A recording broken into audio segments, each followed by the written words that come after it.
यांच्या डोक्यामध्ये चीनी व्हायरस शिरलेला आहे। त्यामुळं ते रोज सकाळी उठून बडबड करतायत। या चीनी व्हायरसचा इलाज ना सिल्वर वोकवर आहे, ना मातोश्रीवर आहे, ना राहुल गांधी यांच्याकडे आहे।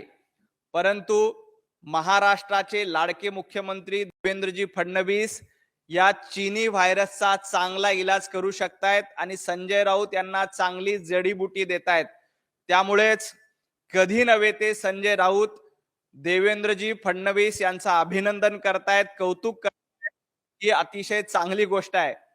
महाराष्ट्रामध्ये राज्य सरकारनं गणपती उत्सवाला राज्य उत्सवाचा दर्जा दिलाय आणि यावर्षी गणपती बाप्पा संजय राऊत यांना सुबुद्धी देतोय। त्यामुळं थोडी का होईना त्यांनी देवेंद्रजींचं आणि देवाभाऊंचं कौतुक केलंय। त्याबद्दल मी संजय राऊत यांचं अभिनंदन करतो। परंतु त्याच वेळी संजय राऊत बोलताना भारतीय जनता पार्टी, आमचे केंद्रीय गृहमंत्री यांच्याबद्दल किंवा पंतप्रधान नरेंद्र मोदीजी यांच्याबद्दल मात्र बोलायचं थांबत नाहीत। संजू भाऊ, ज्या पद्धतीनं तुम्ही भाषा वापरतात त्यापेक्षा खालची भाषा आम्हाला वापरता येते। तुम्ही काय म्हणताय की काय उखडायचं ते उखडा, मुंबईत आमचाच महापौर होणार। संजू भाऊ, विधानसभेमध्ये तुमचं सगळं काही उखडून सफाचट करण्याचं काम महाराष्ट्रातल्या जनतेनं केलेलं आहे। आता उखडायला तुमच्याकडे काहीच शिल्लक नाही, कारण विधानसभेच्या निवडणुकीत महाराष्ट्रातल्या जनतेनं तुमचं सगळं मैदान साफ करून टाकलंय। तुमचे किती आमदार निवडून आले, तुमच्या पद्धतीनं कशा पद्धतीनं पक्षाची वाताहत झाली हे महाराष्ट्रातल्या जनतेनं बघितलंय। त्यामुळे उखडायची भाषा तुम्ही करू नका।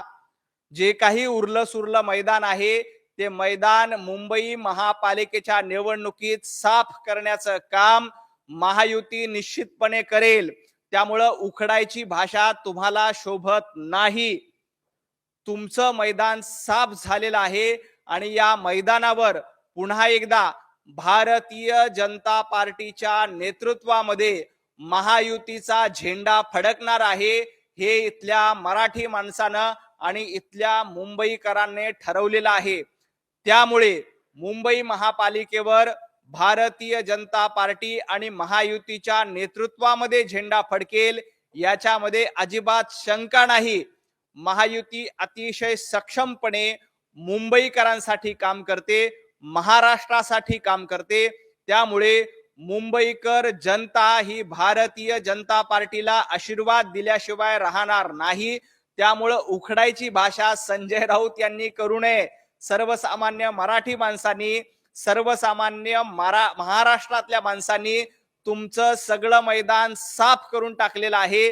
त्यामुळं येणाऱ्या महापालिकेच्या निवडणुकीत घोडा मैदान दूर नाही, या मैदानात भारतीय जनता पार्टीच्या नेतृत्वात महायुती निश्चितपणे बाजी मारेल।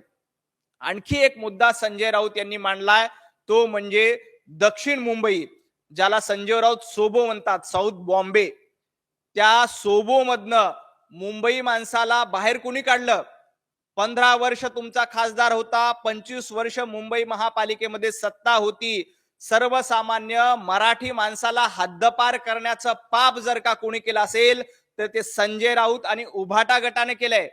या दक्षिण मुंबईवर कामगार असलेल्या मराठी माणसाचा पहिला हक्क होता, परंतु तो पहिला हक्क हिसकावून घेण्याचं काम आणि मुंबईतल्या, दक्षिण मुंबईतल्या मराठी माणसाला कल्याण डोंबिवलीपर्यंत परागंदा करण्याचं काम जर का कोणी केलं असेल तर ते उभाटा गटाने केलेलं आहे आणि त्याला संजय राऊत उभाटा गट जबाबदार आहेत।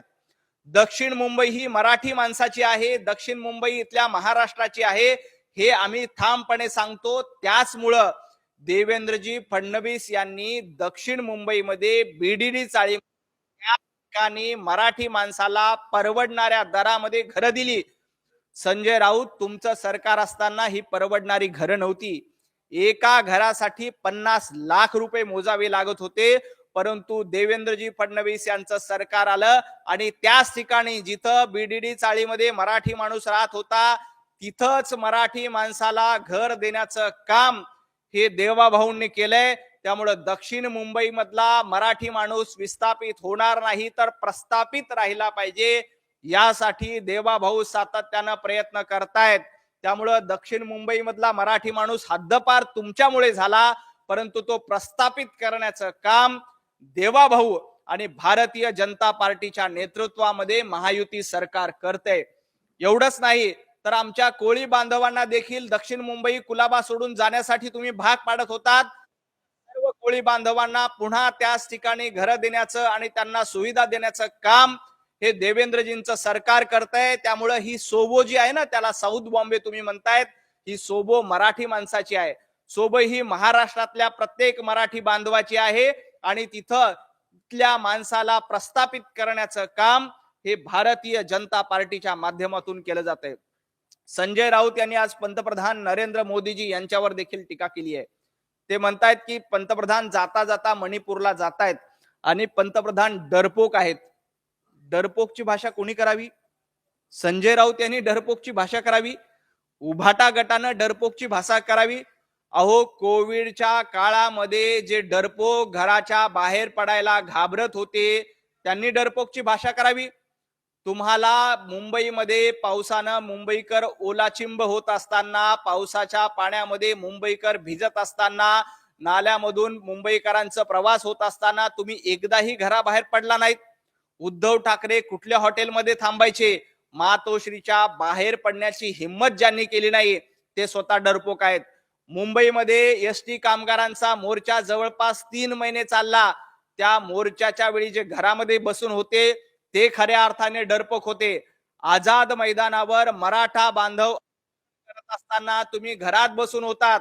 तुमची साधी आझाद मैदानावर जाण्याची हिंमत झाली नाही, ते खरे डरपोक आहेत. त्यामुळे पंतप्रधानांना डरपोक वगैरे शब्द वापरण्याची भाषा संजय राऊत यांनी करू नये. महाराष्ट्रातला खरा डरपोक कोण, ही जर का स्पर्धा घेतली आणि ऑनलाईन कॉम्पिटिशन घेतली तर त्यामध्ये सगळ्यात पहिला नंबर उभाटा गटाचा लागेल आणि संजय राऊत तुमचा लागेल, तुमच्या नेत्यांचा लागेल. कारण तुम्ही खऱ्या अर्थाने डरपोक होतात. कोविड सर्वसामान्य मराठी माणूस, सर्वसामान्य मुंबईकर मरत असताना तुम्ही घरात बसून कारभार केला. फक्त 2.5 दिवस मंत्रालयामध्ये आलात, हे मी नाही, स्वतः शरद पवार साहेब यांनी त्यांच्या लोक माझे सांगाती या पुस्तकामध्ये लिहून ठेवलंय. त्यामुळे खरे डरपोक कोण आहेत याचं सर्टिफिकेट शरद पवार यांनी उद्धव ठाकरेंना देऊन टाकलंय. खरे डरपोक कोण आहेत हे महाराष्ट्रातल्या जनतेनं त्याचं सर्टिफिकेट संजय राऊत आणि उद्धव ठाकरे यांना देऊन टाकलंय. त्यामुळे डरपोकपणाची भाषा संजय राऊत यांनी करू नये. मी मगाशीच म्हटलं की संजय राऊत यांच्या डोक्यामध्ये जो राहुल गांधी यांच्या सांगण्यावरून चीनी व्हायरस घुसलाय, त्या व्हायरसला जडीबुटी देण्याचं काम देवाभाऊंनी केलंय. त्यामुळे हळूहळू त्यांच्यामध्ये सुधारणा होतीये. म्हणजे कालपर्यंत देवेंद्रजींवर टीका करणारे, देवाभाऊंवर टीका करणारे संजय राऊत आज त्यांचं कौतुक करतायत, ही आनंदाची बाब आहे. इथून पुढे देखील गणपती बाप्पा, मी लालबागच्या राजाला देखील प्रार्थना करेल आणि सिद्धिविनायकाकडे देखील प्रार्थना करेल की संजय राऊत यांना अशीच सुबुद्धी गणपती बाप्पाने देऊ. खरं तर महाराष्ट्राचे लाडके मुख्यमंत्री देवेंद्रजी फडणवीस यांनी सातत्यानं मराठा समाजाला न्याय देण्याचं काम केलंय. मनोज जरांगे पाटील पुन्हा एकदा देवेंद्रजींवर टीका करत असतील तर मी एवढंच सांगेल की देवेंद्रजींना कितीही खडे मारले तरी देवेंद्रजींकडनं तुम्हाला पेढेच मिळणार आहेत. मराठा समाजाला न्याय देण्याचं काम जर का कोणी करणार असेल तर ते फक्त आणि फक्त देवाभाऊ करतायत. कारण 2014 ते 2019 मध्ये मराठा समाजाला पहिल्यांदा आरक्षण देवेंद्र फडणवीस यांनी दिलं. आता देखील मराठा समाजाचा प्रश्न आल्यानंतर ते प्रश्न सोडवण्याचं काम देवेंद्रजी फडणवीस यांनी केलंय. त्यामुळे मला मनोज जरंगे पाटील यांना एवढंच सांगायचं की देवेंद्र फडणवीस हे निश्चयाचे महामेरू आणि बहुजनांचे खऱ्या अर्थाने आधारू आहेत. त्यांच्यावर कितीही खडे टाकलेत, कितीही खडे मारले तरी त्यांच्याकडनं तुम्हाला पेढेच मिळणार.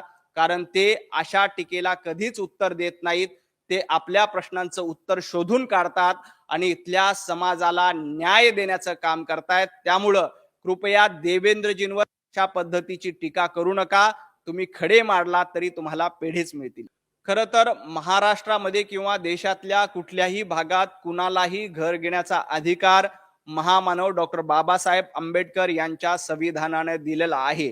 त्यामुळं कुणीही अशा पद्धतीच्या भाषिक वादावरनं, जातीय वादावरनं एकमेकांना घर नाकारण्याचं काम करू नये.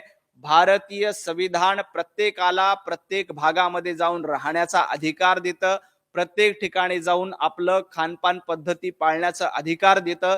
त्यामुळं अशा पद्धतीनं कोणी मतभेद करत असतील तर भेदाभेद करत असतील ते अयोग्य आहे.